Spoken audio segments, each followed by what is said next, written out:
Hello everyone, I hope you're all having a good day. I'm Ben Jammer from Jammer Studios, and welcome back to another devlog for the 8-Bit Powers series.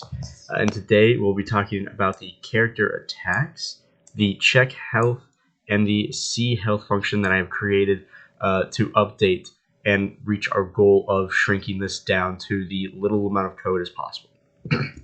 So if you like today's video, please like it down below. If you like the content I post here, please think about subscribing to my channel.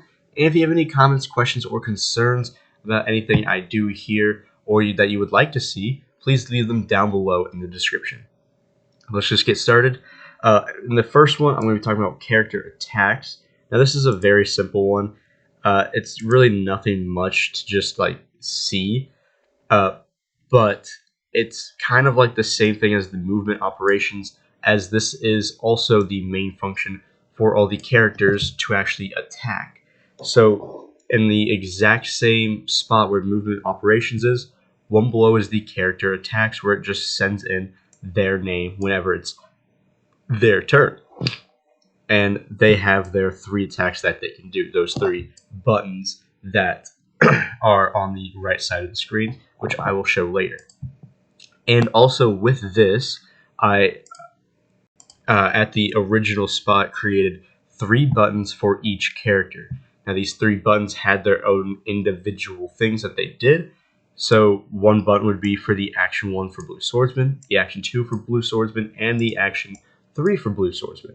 And then I would have another 3 buttons for the Red Swordsman attack 1, 2, 3, and another 3 buttons for the Blue Archer, and so on and so on.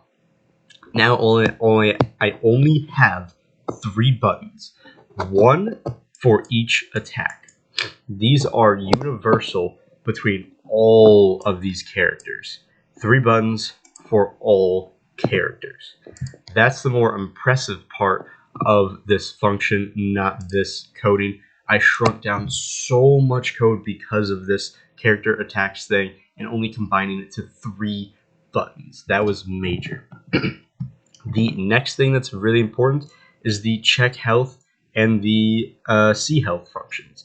This check health, it doesn't really do a whole lot. It only happens one time at the beginning, which is you send in your character name, how much they have, if they're dead, and if they're chosen or not. Because if they're chosen, they get 100 health maxed. If they aren't, or they're dead, then they are just maxed health. It doesn't matter. I just don't want them to die, because if they die, they maybe mess up the system. I don't. And we do that for each character. That's not really the more impressive one. The more impressive one is the see health function. Now this one allows to actually see the character's health at all times. Whenever they're moving around, you can see how much health that they have. In the original, all you had to do was just hover over the character, and in the debug console down below, it would pop up with the amount of health that they have, and this would actually cause some serious running issues, and it would actually crash the game here, and you couldn't really play it. That's also why I'm having a little slow right now with the blue. My mouse is moving at a normal speed, but this blue is not. It's a little behind, so that's ultimately why. And I'm gonna show you now. So now I'm going to show you that this did absolutely nothing. We're going to show the grid. Oh, it might have done something. That's oh, I know why. Hold up. All right, I'm back, and I actually fixed the problem now, so it should be working. Oh, I don't want to see that. There we go. Okay, so now it should be working. And yeah, you can see the character's health, 100, 100, 100 is all there.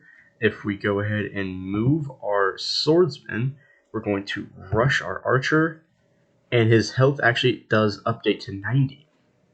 And all of his 3 abilities, these are just 1 button for each person. These never leave. It may not look like in the original that buttons switch back and forth, but they actually do. So that's why I just wanted 1 so that it can shrink down the code and actually go towards our goal. And this actually makes things way more efficient. But all these things are just sprites. So we're going to then move our swordsman here, and he also deals damage and also shows and updates in real time. Now, the more important one is when they go invisible, because actually I want the arrow, because some characters actually can go invisible, and the numbers would give them away, and I want to show you that they do not. So we're going to blow up and move our character. Boom. And look, he is not there. I promise you that our character is not there with the Yeti. That's what his original spot was, but he's not there now. And I will actually prove it to you later. I do, however, want to flame to see if the things actually appear, which I don't think they are, because 1, 2, 3, 4. I believe he should be right here. It's one of these two spots. I'm pretty sure he did get hit by the flame. And that's just going to go back and forth, but we're going to end it so that it's done. So, yeah, let's just show this off a little more. Done. I'm going to swing right here, and I will show you that there's nothing there. Yeah, his health did not update, but it did update when he was in here. So let's just zoom on through this, and boom, you can see his health now disappeared. It's back up here, and you can now see the flames because he is on fire. So we're going to click done. You can see that it did exactly as I said it would. And all of these, yeah, I also need to fix this little thing right here. It's not supposed to be there. That's only to show you have to wait one more turn to actually use this ability. That's why that's there. I totally forgot to actually code this to disappear after like a turn if it's not needed. But other than that, that's it for this devlog. Thank you for sticking around to the end of it, and let's see how low we can go in just a second. Because I totally forgot, we need to check our goal. So right now we are at 8253. Our original is 8736. So that's about a 500 right there. There's a 500 drop.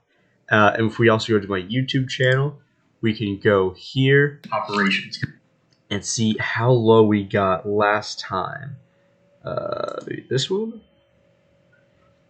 8450. So 8450, that's about 300 and 200. So in the time that I made this, from the time I made the original Superpowers game to the time I made this, I made my first devlog.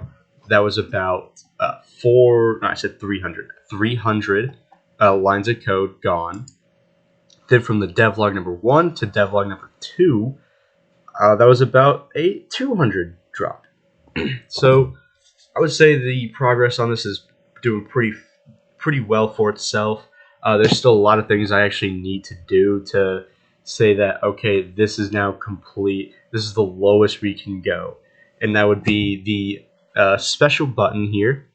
I think maybe the done button? That's a question. There's a question mark right there. I'm not too sure. Maybe collecting the XP to actually get this special attack going. That's how you see this. This is like technically a bar. And we also need to as well consolidate the attacks, because a lot of these characters have the exact same attack. Like the swordsmen have a stab, like a sword ability, and so do the archers actually too. And that's what I'm going to need to combine if I want to make this as low as I can go. So thank you for sticking around to the end of this episode. If you did, have a good day. Thank you.